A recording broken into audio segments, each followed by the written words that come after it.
नमस्कार, मैं Devaki Meena, assistant professor समाजशास्त्र विभाग, सम्राट पृथ्वीराज चौहान राजकीय महाविद्यालय अजमेर। आज का हमारा टॉपिक है मैक्स वेबर।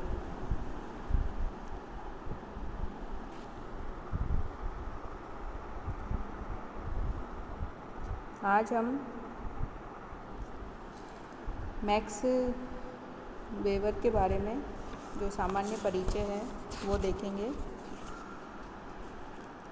तो मैक्स वेबर एक जर्मन सामाजिक विचारक थे और सामाजिक विचारकों के रूप में मैक्स वेबर का नाम विशेष रूप से उल्लेखनीय है, क्योंकि इन्होंने समाजशास्त्र को एक नई दिशा प्रदान करी है। और मैक्स वेबर ये प्रमुख रूप से कानून के विद्यार्थी रहे, और लेकिन कानून के अतिरिक्त इन्होंने जो अन्य महत्वपूर्ण विषय है उनमें भी इनकी काफ़ी रुचि रही है, जैसे कि राजनीति शास्त्र है, अर्थशास्त्र, समाजशास्त्र, धर्म और इतिहास आदि विषयों में भी इन्होंने लेखन कार्य किया है। और इन विषयों पर इनकी जो रचनाएं हैं वो भी बहुत महत्वपूर्ण हैं, और उनके विचारों के बारे में इन रचनाओं से हमें महत्वपूर्ण जानकारी प्राप्त होती है। और मैक्स वेबर के जो विचार हैं वो उनके समय के जो सामाजिक चिंतक है उनके विचारों से काफ़ी भिन्नता लिए हुए हैं।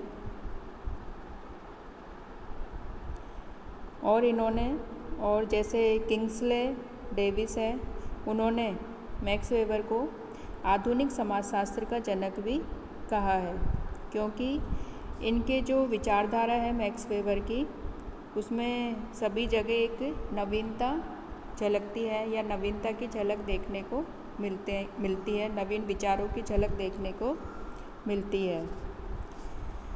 तो मैक्स वेबर ने समाज और सामाजिक घटनाओं के बारे में एक नया दृष्टिकोण प्रदान किया और समाजशास्त्र को एक नई दिशा प्रदान करी है।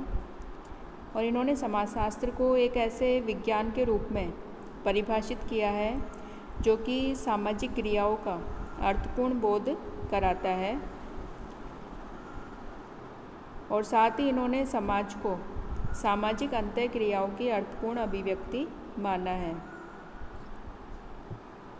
मैक्स वेबर ने समाजशास्त्रीय अध्ययन पद्धति में एक नवीन विचारधारा को प्रस्तुत किया, वो है आदर्श प्रारूप की धारणा को या अवधारणा को प्रस्तुत किया है।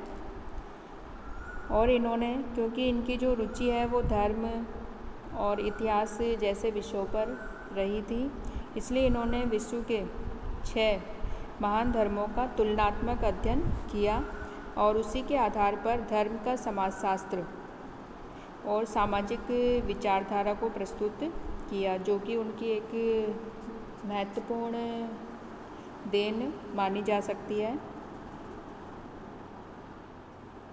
और इसके अतिरिक्त उन्होंने सामाजिक क्रिया, नौकरशाही, सत्ता, सामाजिक वर्ग आदि पर अपने विचार प्रस्तुत किए हैं।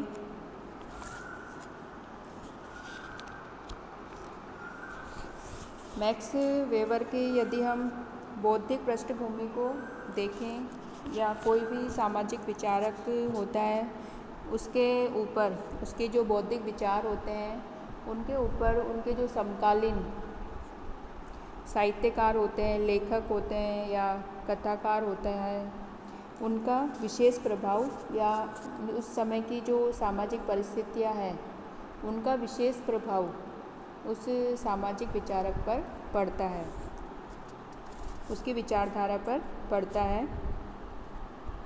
मैक्स वेबर पर भी इसी प्रकार का प्रभाव जो उस समय के जो समकालीन साहित्यकार थे, लेखक थे, दार्शनिक थे, उनका प्रभाव उनके ऊपर देखने को मिलता है।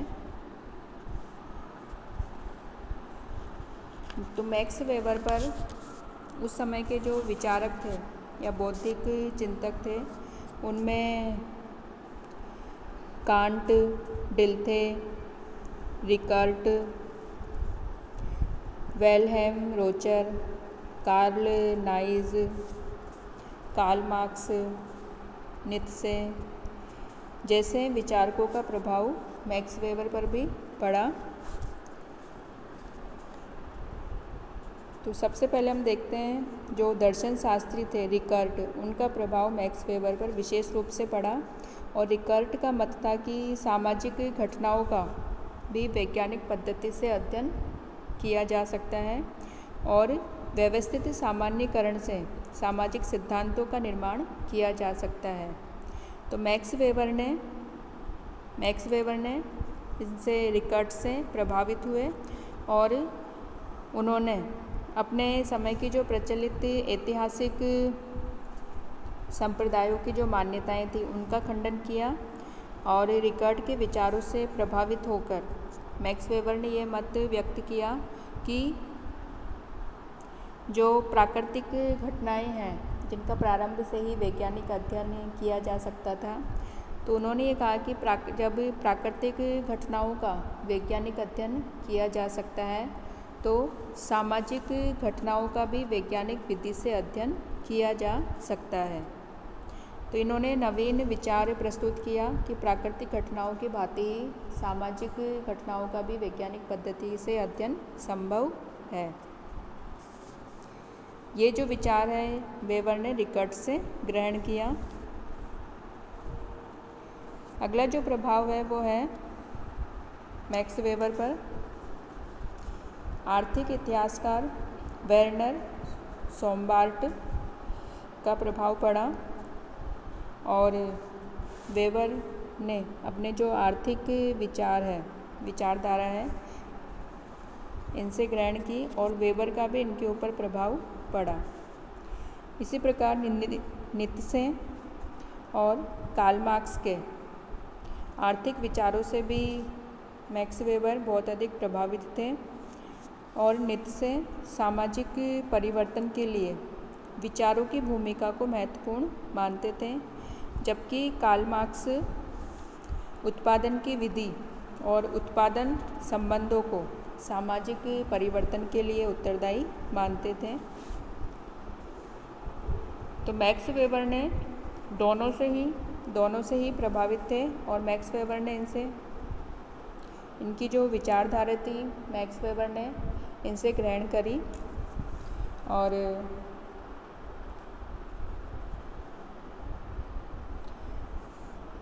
सामाजिक स्तरीकरण और आर्थिक व्यवहारों के सिद्धांतों के बारे में उन्होंने कार्ल मार्क्स के विचारों को ग्रहण किया, लेकिन साथ ही वेबर ने अनेक स्थानों पर कार्ल मार्क्स की कटु आलोचना भी करी है और उन्होंने मार्क्स की जो भौतिक व्याख्या है उसको अस्वीकार किया है।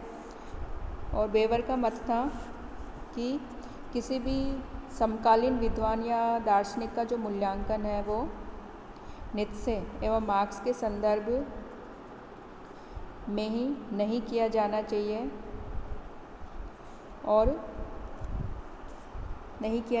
यानी कि उन्होंने मार्क्स के जो विचार थे उनको पूर्ण रूप से ग्रहण नहीं किया, वे केवल उनसे प्रभावित थे।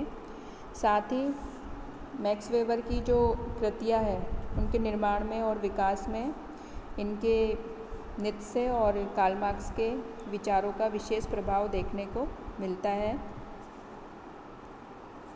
इसी प्रकार जॉर्ज सिमेल और टोनीज जैसे समाजशास्त्रियों से भी मैक्स वेबर बहुत अधिक प्रभावित थे।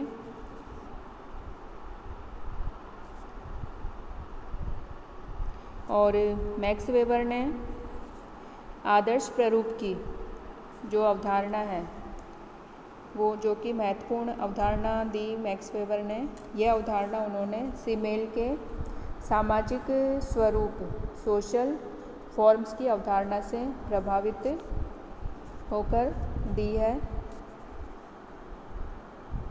और क्योंकि जो सिमेल थे समाज का विश्लेषण वस्तुनिष्ठता से करने के पक्षधर थे, और वेबर ने भी उनसे ये विचार ग्रहण किया है। इसी प्रकार मैक्स वेबर पर उस समय की जो प्रमुख दो क्रांतियाँ थी, फ्रांस की राज्य क्रांति और औद्योगिक क्रांति, उसका भी विशेष प्रभाव पड़ा है, क्योंकि औद्योगिक क्रांति के कारण यूरोप की जो संपूर्ण परंपरागत व्यवस्था थी या मूल्य व्यवस्था थी वो समाप्त हो रही थी और उसके स्थान पर नवीन मूल्य व्यवस्था जन्म ले रही थी। तो मैक्स वेबर पर इन दोनों घटनाओं का विशेष रूप से प्रभाव पड़ा है। इसके आगे हम देखते हैं मैक्स वेबर की जो प्रमुख कृतियाँ हैं उनमें सबसे जो महत्वपूर्ण कृति है वो है the Protestant ethic and the spirit of capitalism. ये मैक्स वेबर की सबसे महत्वपूर्ण कृति है और इसका प्रकाशन 1906 में हुआ है। और ये जो कृति है जर्मन भाषा में मैक्स वेबर के द्वारा जर्मन भाषा में लिखी गई है। बाद में पार्सन्स ने इसका अनुवाद जर्मन भाषा से अंग्रेजी भाषा में किया है। इसके अंतर्गत इस कृति की इस रचना के अंतर्गत मैक्स वेबर ने पूंजीवाद और धर्म इन पर अपने विचार व्यक्त किए हैं और इनमें जो पारस्परिक संबंध पाया जाता है दोनों के बीच उसका विश्लेषण किया है। नेक्स्ट जो कृति है मैक्स वेबर की वो है धर्म का समाजशास्त्र। मैक्स वेबर ने ये जो कृति है ये भी जर्मन भाषा में है और इसका अनुवाद गर्थ और मार्टिनडेल ने जर्मन भाषा से अंग्रेजी भाषा में किया है। और इसी से संबंधित जो कृतियाँ हैं वो है धर्म से संबंधित द हिंदू सोशल सिस्टम, दूसरी है द रिलीजन ऑफ चाइना और द एंशियंट जुडाइज्म। ये जो धर्म का समाजशास्त्र है इसी से संबंधित है। Sociology of religion. अगली जो कृति है मैक्स वेबर की वो है the theory of social and economic organisation. ये भी जर्मन भाषा में है और जर्मन भाषा से अंग्रेजी भाषा में इसका अनुवाद हैंडरसन और पार्सन्स के द्वारा किया गया और इसका जो प्रकाशन हुआ वो 1947 में किया गया। और इसके अंतर्गत मैक्स वेबर ने अपने जो समकालीन समाजशास्त्री थे उनके जो प्रमुख निबंध है उनका संकलन किया गया है।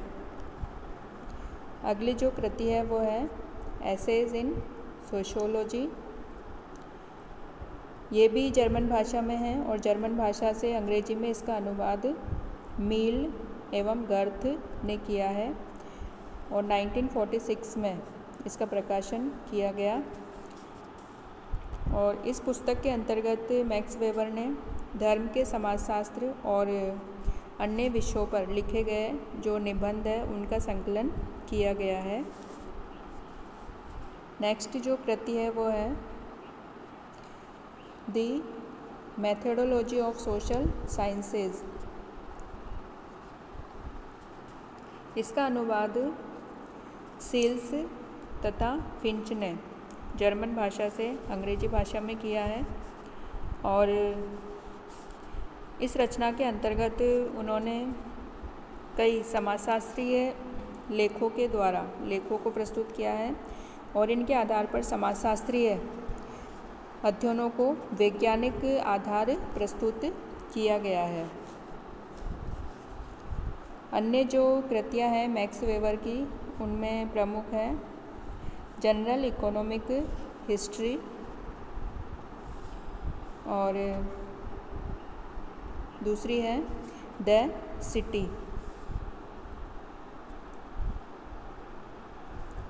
इसके अलावा मैक्स वेबर ने कुछ निबंधों का संग्रह भी किया है और जिनमें प्रमुख है from Max Weber essays in sociology और एक और है Max Weber in the methodology of the social sciences 1946। तो ये जो रचनाएं हैं मैक्स वेबर की, ये प्रमुख हैं और इन रचनाओं के आधार पर ही हमें मैक्स वेबर के जो विचार है समाजशास्त्र के बारे में, या जो भी उनकी जो विचारधारा है उनके बारे में इन रचनाओं से हमें जानकारी प्राप्त होती है।